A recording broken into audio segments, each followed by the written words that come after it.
I can make some beautiful music with these. So this is a Mandalorian. I thought they'd be bigger. What's up, Meta Nerds? This video will be a complete breakdown of the Devaronian species. Everything from their homeworld, biology, culture, history, and impact on the galaxy, from all canon and legend sources.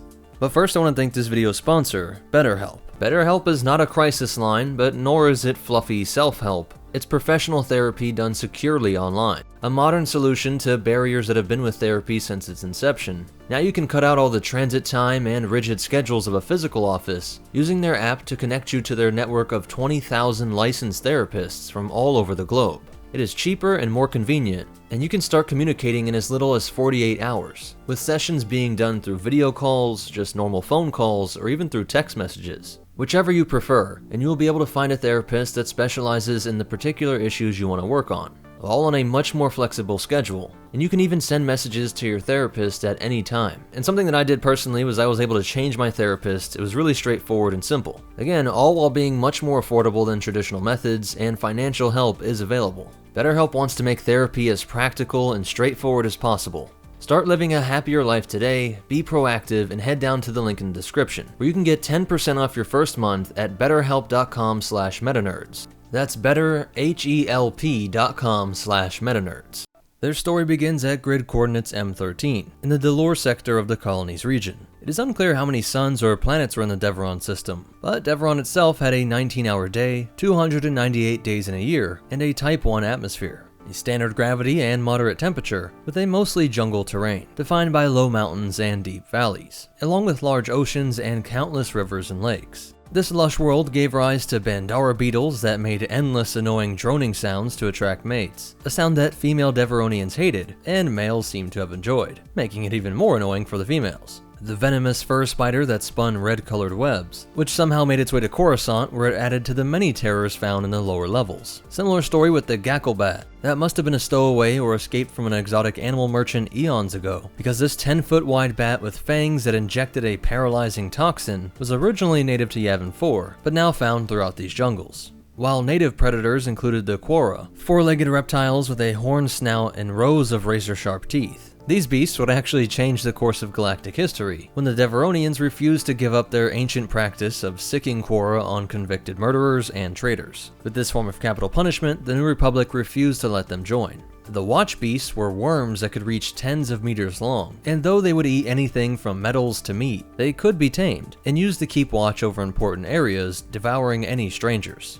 Biologists believe the Deveronians evolved from some shared ancestor, with there being other horned primates that roamed through the mountains. They used these horns to defend themselves from predators, and over the millennia the females eventually lost theirs, leaving nothing but these spots on their head where horns used to be. It is believed the men still have theirs because they did most of the hunting, as well as fighting with each other, and the horns would remain as a factor in mate selection. Females were attracted to large, beautiful horns, so men would polish, wax, and cover them with scented oils. Their teeth also differed greatly, with 1 in 5 males having 2 sets, with one being the sharp incisors that could rip apart flesh, and the second set being retractable, blunt, rounded teeth better for grains and vegetables. These were known as the female teeth. Since the move from primitive hunter-gatherers to settlements at the base of mountains, Deveronian women would stay in the village and raise the children, keep the home and organize the community, while the men went out to hunt and war against rival tribes. Women would carry out most of the raising of crops, and thus village life was mostly veggies and grains, while men would be eating more meat. And it seems like these different lifestyles led to the receding of fur seen on males. Both sexes were covered in fur at one point, and you can still see this in the white, brown, and reddish soft coat of fur, but with males you see more of their skin, which was this striking red. And at least the men have these really long tongues, but it's unclear if this is true for the females. Jungle life meant surviving a constant onslaught of diseases, poisons, and venoms, resulting in the Deveronians' unique physiology, which was one of the toughest in the galaxy. This carried over to things like drugs and alcohol, for which they had a ridiculously high tolerance. It was known throughout cantinas from Coruscant to Tatooine that outside of brawls and blasters, a drinking game with a Deveronian could get you killed. Part of this was due to their 2 livers, but also a unique organ that helped further filter and clot blood, helping to minimize damage from wounds and disease. And while all this was great for winning free drinks, this blood filtration was because of their silver-based blood, not iron-based like in most oxygen-breathing species. which made their blood black in color and was not as efficient as transporting oxygen as humans' red blood cells. But they realized that their body could also use sulfur as a performance enhancer. Silver does carry sulfur extremely well, so the practice of sulfur snuffing was around as long as recorded history. Back then used for hunts, wartime, and reproductive acts. Now still in all those things, but also in sports, long hyperspace journeys, or bounty hunting.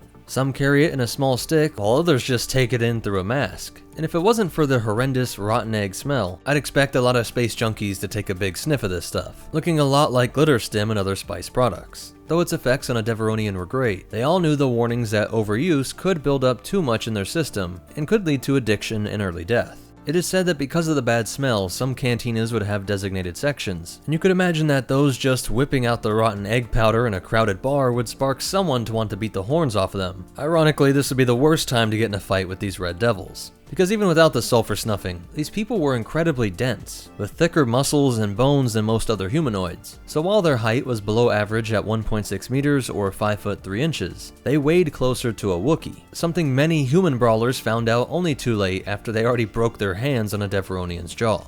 Luckily though, their appearance was their greatest peacemaker, because while the males were aggressive and looking to fight, many different alien species had myths with creepy red-skinned demons, often with horns, and it was even the fact that the skin was so thick that it was fire resistant. All sorts of things matched up with evil spirits, and so all kinds of species found themselves uncomfortable in the presence of a Deveronian. As one Shadow Guard once said, "I know the difference between a demon and a Deveronian, and I'd rather trust a demon."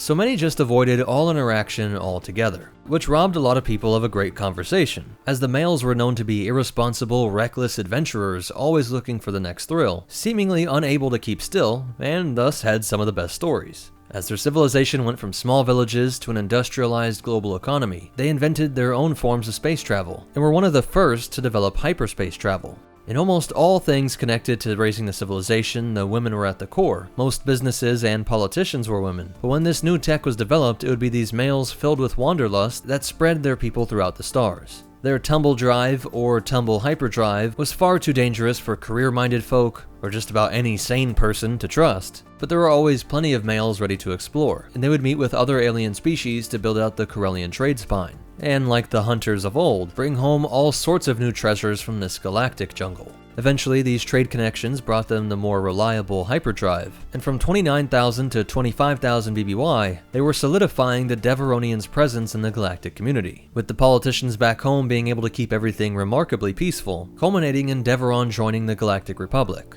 At this time, they were one of the furthest out planets in known space, this colony region being the outer rim of its day, Deveron itself making the last stop before what was considered wild space. Now in the galactic community, it was common to have families where the man would father children, go off on space adventures, and sometimes never return, but almost always would send home credits and presents for the children.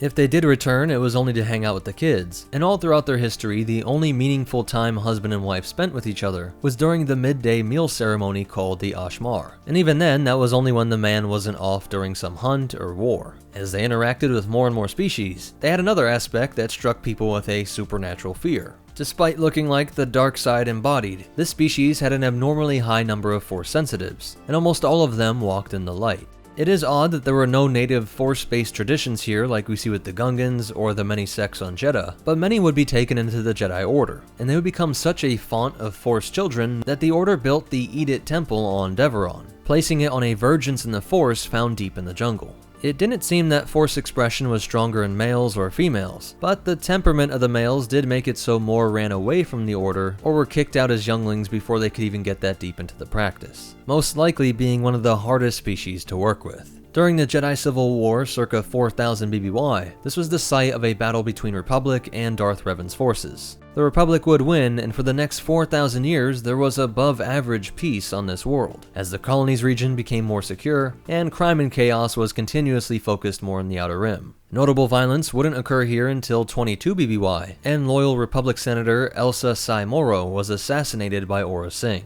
Singh was hired by Vane Sai Malak, who actually had a reputation as being one of the most incorruptible in the Senate, all while secretly plotting with Count Dooku to flip her world to the CIS. She even coordinated the construction of a separatist base in the Blue Mountain region, and used her political power to cover it all up. When Elsha discovered this and threatened to tell the Jedi, that's when Aurra Sing was contacted. But once this whole plot was revealed, Vane was executed in the traditional manner, to be eaten alive by Quorra, the president of this world, rejecting the Jedi's plea for a trial in the Senate.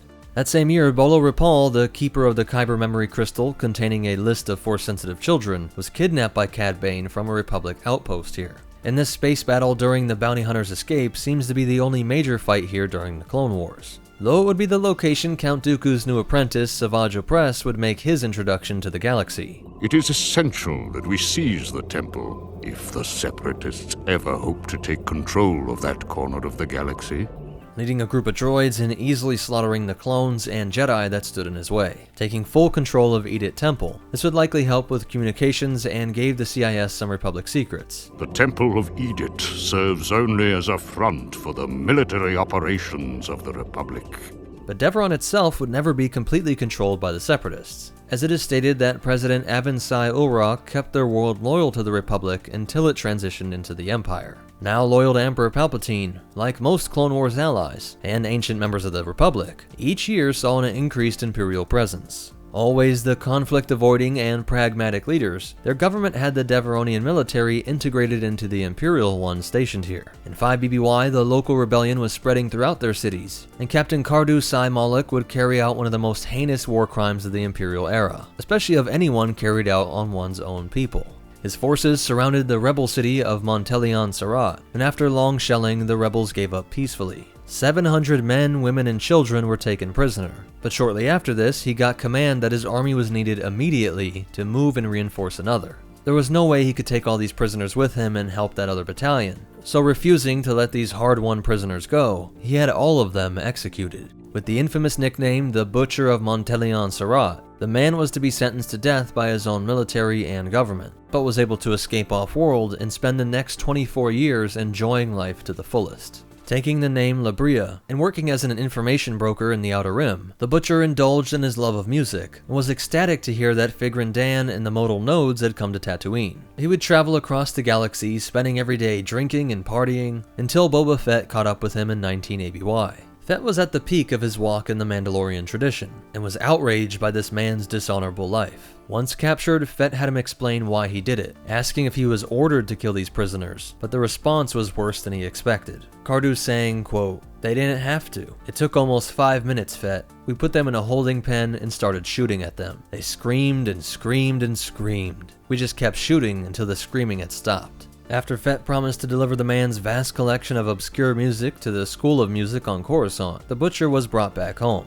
He enjoyed the view of his homeland, even as he was brought to the Judgment Field in the ruins of Montelion Sarat, where 10,000 people came out to see this evil extinguished. And when he was thrown to the Quorra, he was still commenting on the beauty of the jungle mountain ranges, as he arched his neck to allow the beast to rip out his throat easier and provide a quicker, more painless death.